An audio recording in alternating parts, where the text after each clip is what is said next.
आजचा दिवस एकदम खास होता कारण की आज मी जाणार होते माहेरी. माहेरी जायचं म्हणलं की किती खुश होतो ना आपण मुली. मला तर कधी एकदा मम्मी-पप्पांजवळ जाऊन बसू असं झालेलं. ते पण माझी तेवढीच आतुरतेने वाट बघत बसलेले. मी येणार आहे हे जर कळलं ना, माझे पप्पा सगळं काम लवकर आटपून एकदम लवकर घरी येतात. माझी मम्मी तर मी गेले की सगळे माझ्या आवडीचे पदार्थ बनवते. खरंच आई-वडील किती म्हणजे किती जास्त प्रेम करतात ना, ते पण निस्वार्थपणे. देव करो आणि सगळ्यांचेच आई-वडील एकदम निरोगी आणि आनंदी राहो. आजचा माझा रुटीन मी तसंच ठेवलेला नेहमीप्रमाणे. दुपारी मी रागीची इडली बनवलेलं.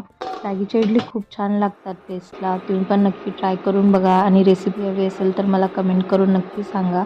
गावी जाणार आहे म्हणून मावशीने मला ऊस तोडून दिलं होतं. माझ्या मम्मी आणि पप्पांना दोघांना खूप आवडतं ऊस, ढाळा हे सगळं नेलं होतं मी जाताना. जरा लेटच जायचं होतं मला.